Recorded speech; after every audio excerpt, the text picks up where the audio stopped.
समझिए स्मिथ अभिक्रिया क्या होती है। इसमें हम ऐसा बोलेंगे, जब कार्बोक्सिलिक अम्ल सांद्र सल्फ्यूरिक अम्ल के उपस्थिति में हाइड्रोजोइक अम्ल के साथ अभिक्रिया करके प्राथमिक एमीन बनाता है तो इसी रासायनिक अभिक्रिया को हम बोलते हैं स्मिथ अभिक्रिया।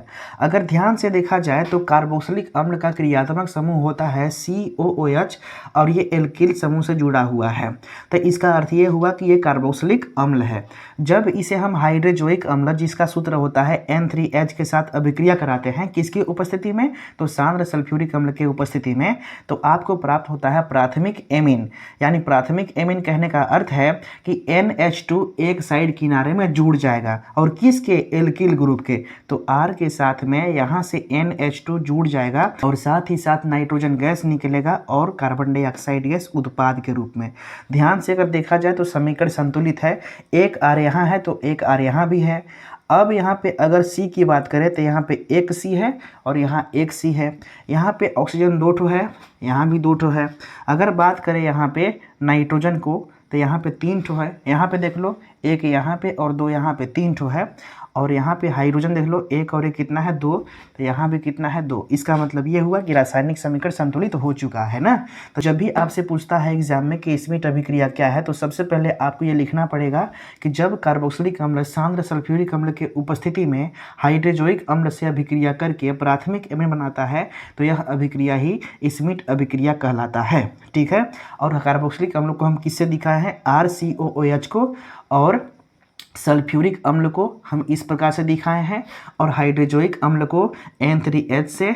और जब ये अभिक्रिया करेंगे तो प्राथमिक एमीन RNH2 बनाता है, साथ ही साथ नाइट्रोजन गैस और कार्बन डाइऑक्साइड।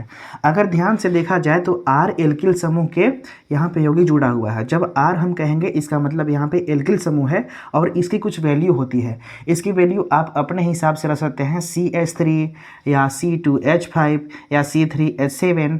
R जो होता है इसका सामान्य सूत्र होता है CnH2n+1 और इस पर जब n की वैल्यू रखेंगे आप 1 तक कितना आएगा, यहाँ पे C1 और H कितना होगा, यहाँ पे 2 गुणे, यहाँ पे n की वैल्यू 1 रखना है, प्लस में 1 गुणा करेंगे तो C एक ठो है और H कितना हो जाएगा, 2 1 2 और 2 में 1 जोड़ दो 3, यानी कि CH3।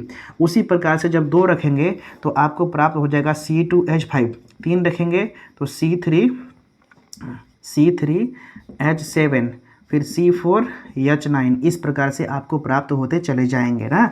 तो R की वैल्यू आप अपने हिसाब से रख सकते हैं कि आप रखना क्या चाहते हैं। इसका नाम भी होता है, एक कार्बन है तो मेथिल बोलेंगे, इसको बोलेंगे एथिल, इसको प्रोपिल, इसको ब्यूटिल। ठीक है।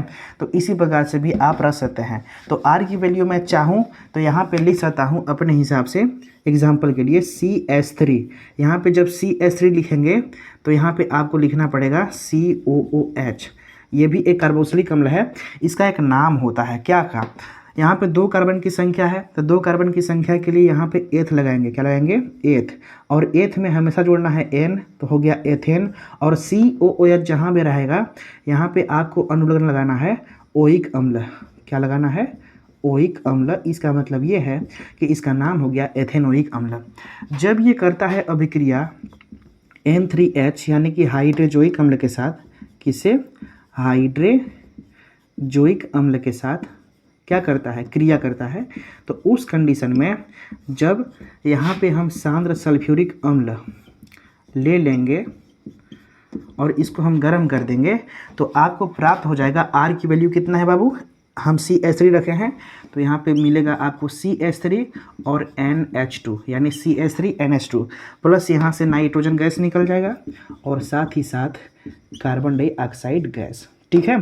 तो इसी अभिक्रिया को हम बोलेंगे क्या चीज़, स्मिथ अभिक्रिया। इसका एक नाम होगा। यहाँ पे CH3 को बोलते हैं मेथिल, एक कार्बन है तो मेथिल, 2 कार्बन रहेगा तो एथिल, और NH3 को बोलते हैं एमीन। क्या बोलते हैं, एमीन। ठीक है। मेथिल एमीन हो गया ना, प्राथमिक एमीन, मेथिल एमीन।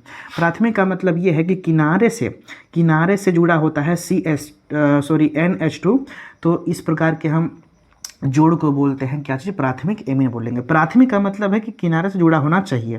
ठीक है। तो यहाँ पे नाइट्रोजन है, यहाँ पे क्या है, कार्बन डाइऑक्साइड। तो मैं उम्मीद कर सकता हूँ कि आप लोग समझ चुके होंगे कि स्मिट अभिक्रिया क्या होती है। ठीक है, तो मिलेंगे नेक्स्ट वीडियो में नए अभिक्रिया के साथ।